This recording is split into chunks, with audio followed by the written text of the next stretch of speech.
Vamos a ver en esta primera clase de sociología una serie de procesos a partir de los cuales se va constituyendo lo que nosotros vamos a analizar a lo largo de toda la materia como la sociedad moderna. Esta sociedad moderna se construye a partir, se va configurando a partir de una serie de procesos que implican una serie de cambios relacionados con el orden económico, el orden político y el orden cultural. Para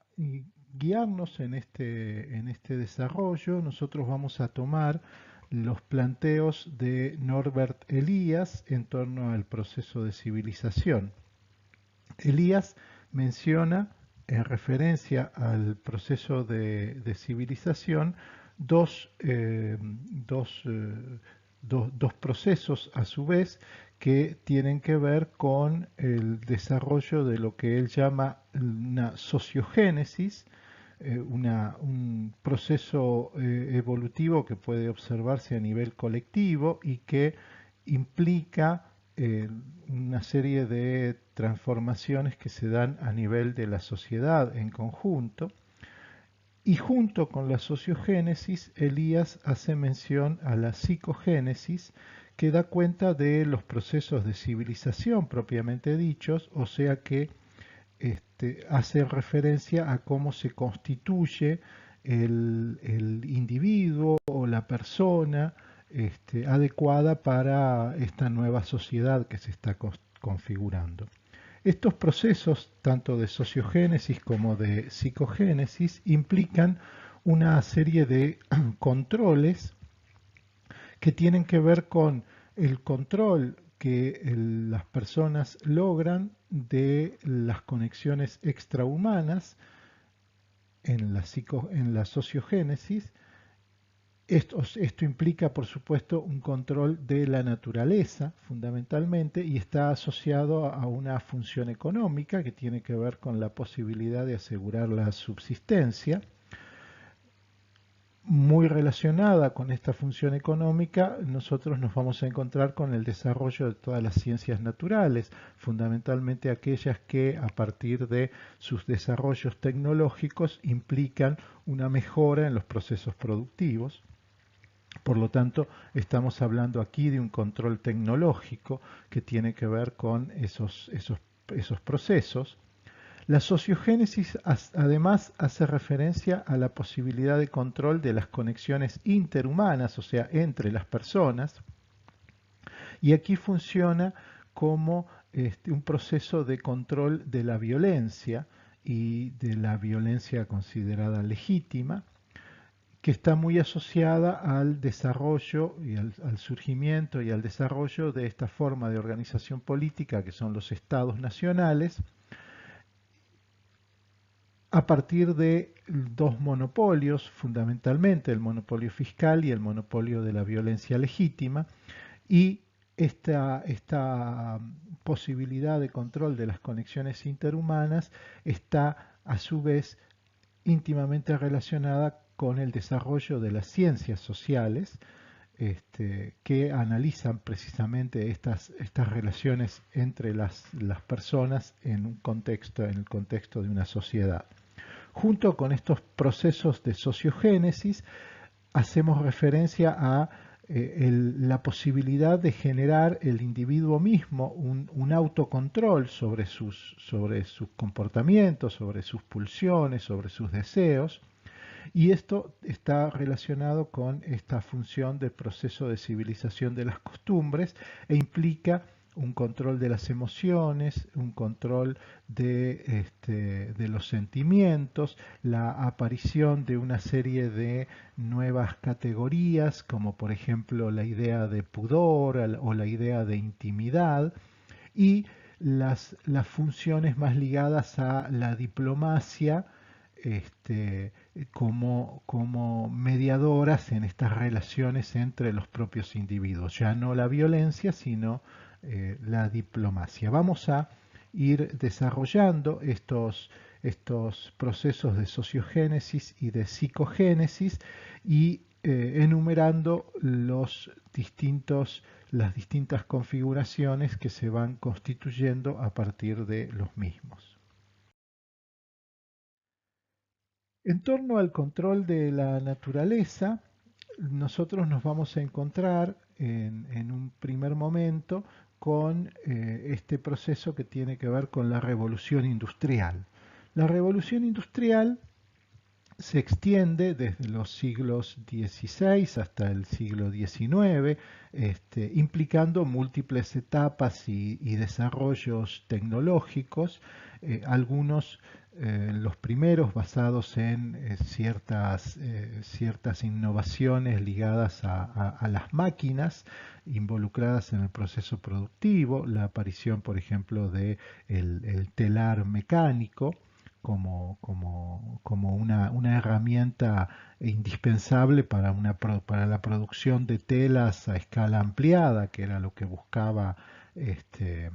esta sociedad, la sociedad inglesa en los primeros momentos de la revolución industrial, y revolución industrial que se asocia a determinadas formas de energía que también van transformando estos procesos productivos. Las energías vinculadas con el vapor, con la energía eléctrica, bueno, distintas formas que va asumiendo esta revolución industrial. El objetivo, la meta, el horizonte de la revolución industrial es el progreso, es la idea de progreso, ¿sí? Ya no estamos nosotros en un contexto histórico en donde el tiempo se piensa de un modo cíclico, ¿sí? Esta idea del eterno retorno, de que las cosas vuelven a empezar cada cierto tiempo, sino que se piensa en el desarrollo de las sociedades como un desarrollo evolutivo hacia un mayor dominio de la naturaleza y hacia una mayor libertad del hombre, y eso está asociado a la idea de progreso. El progreso es la meta, es el horizonte a perseguir, y el camino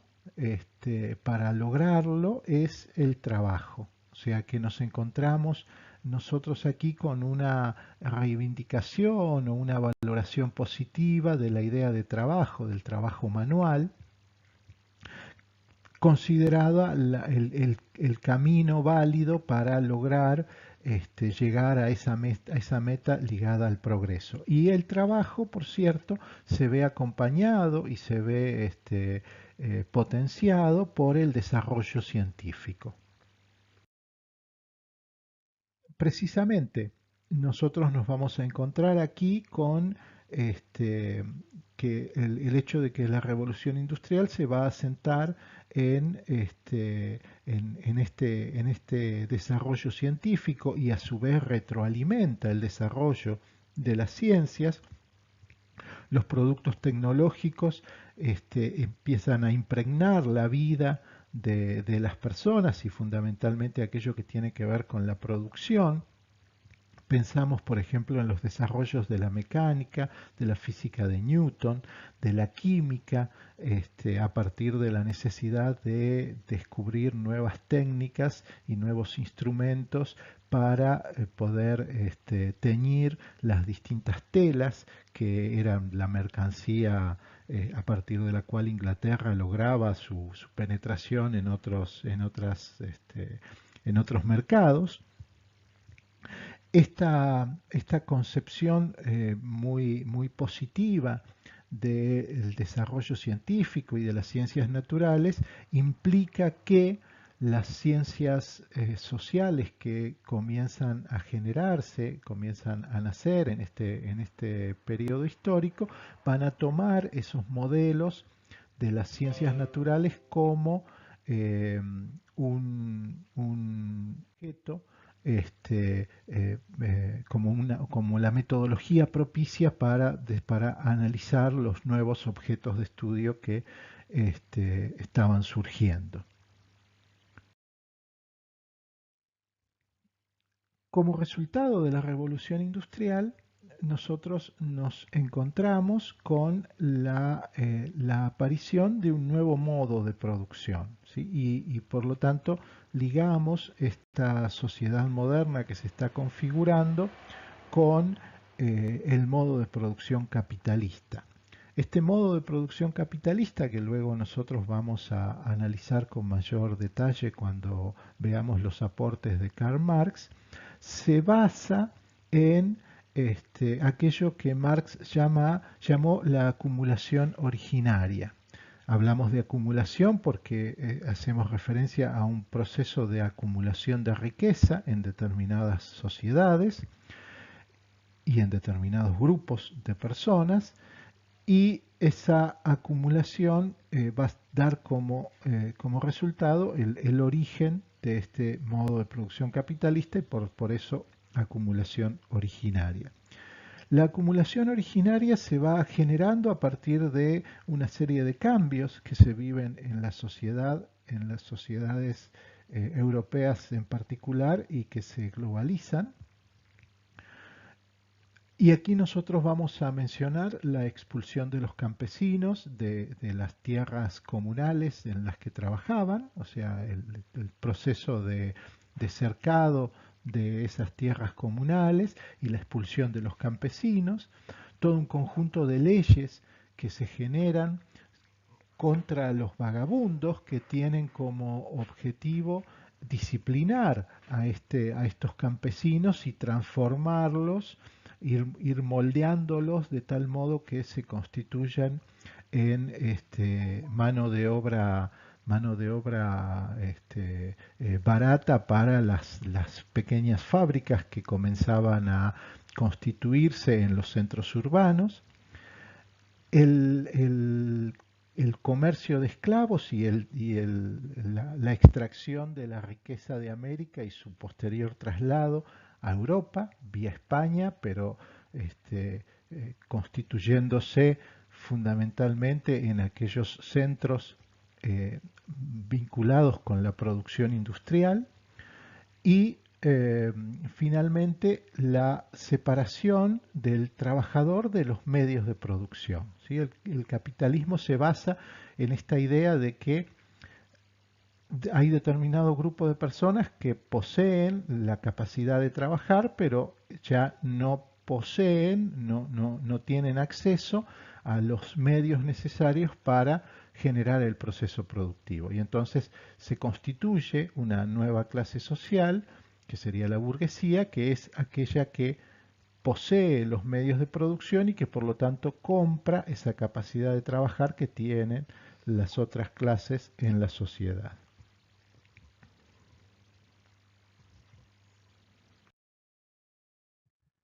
Como resultado de la revolución industrial y del desarrollo del capitalismo, nosotros nos vamos a encontrar con un proceso que sufren las sociedades europeas y que es el proceso de urbanización, un traslado masivo de la población del campo a la ciudad, lo que genera una serie de problemáticas en estos centros urbanos, eh, problemáticas que se agrupan en torno a lo que se denomina la cuestión social. Aquí hacemos referencia a, a problemas como el trabajo infantil, la extensión de la jornada laboral, el hacinamiento, el alcoholismo, la contaminación, y todos aquellas consecuencias no deseadas de la revolución industrial. Este proceso de urbanización trae como consecuencia el hecho inédito hasta este momento para estas formas, estos agrupamientos sociales, el hecho inédito de que en el mismo espacio físico nosotros nos podíamos encontrar con que la clase dominante estaba junta a unos otros diferentes, con modos de vida distintos y con eh, eh, con características diferentes, y esos otros eran vistos por la clase dominante como potencialmente peligrosos. De tal modo que frente a estos otros que estaban allí en el mismo espacio, se generan toda una serie de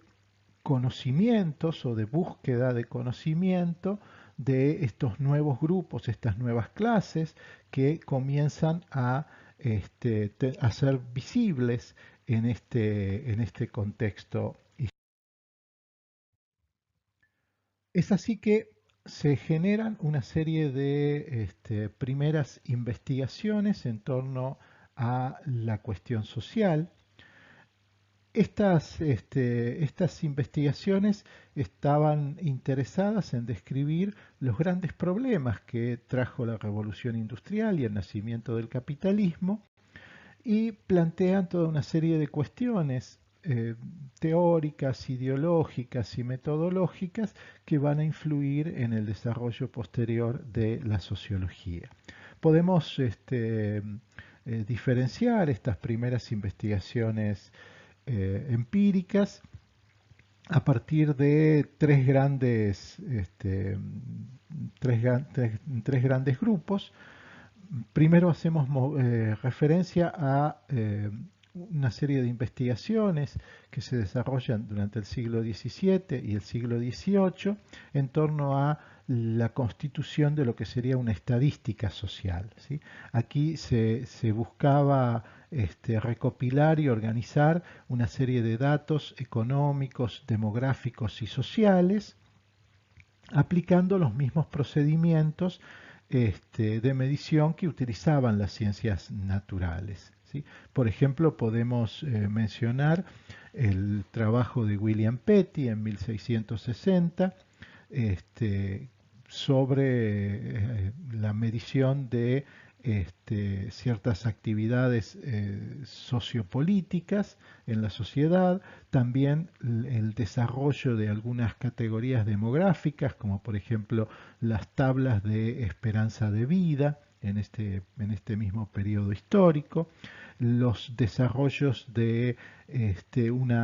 ciertas estadísticas sobre la sociedad en Alemania, por ejemplo, que implicaban la comparación de datos demográficos, socioeconómicos y políticos de diferentes sociedades. En el siglo XIX se desarrollan una serie de trabajos vinculados con encuestas sociales. Eran trabajos muy amplios, muy centrados en esta idea de clasificar que tomaban estos estudiosos de las ciencias naturales fundamentalmente, o sea, trabajos de muchos volúmenes en torno a las problemáticas de la población rural, por ejemplo, aplicando ciertos cuestionarios, tomando ciertas características demográficas y socioeconómicas a partir de los datos que recopilaban, por ejemplo, el clero y las parroquias. Aquí podemos mencionar, por ejemplo, los trabajos de Sinclair en Escocia, de Quetelet en Bélgica, de Federico Engels en Inglaterra sobre la situación de la clase obrera, fundamentalmente. Y estos estudios tenían como objeto analizar a estos nuevos grupos sociales que se estaban constituyendo, fundamentalmente los trabajadores. Esos estudios este, tienen en algunos casos una función ligada a la posibilidad de reforma social. Aquí nosotros podemos mencionar los aportes de algunos grupos que tienen un origen religioso o que están ligados a ciertos reformadores políticos o, por ejemplo, que dan origen al surgimiento de sindicatos o de partidos políticos, como por ejemplo la organización de los movimientos laboristas en Inglaterra. Aquí podemos mencionar los aportes de Charles Booth, de Sidney y de Beatrice Webb. Ustedes tienen en la bibliografía un artículo sobre las distintas técnicas de investigación que empleaban, que escribe la propia Beatrice Webb, aquí en los orígenes de estos estudios sobre las condiciones de vida de estos sectores no favorecidos por el desarrollo del capitalismo. Esos mismos estudios también se replican luego en algunos países de América, como por ejemplo el famoso estudio de Viale Macé sobre el estado de las clases obreras argentinas.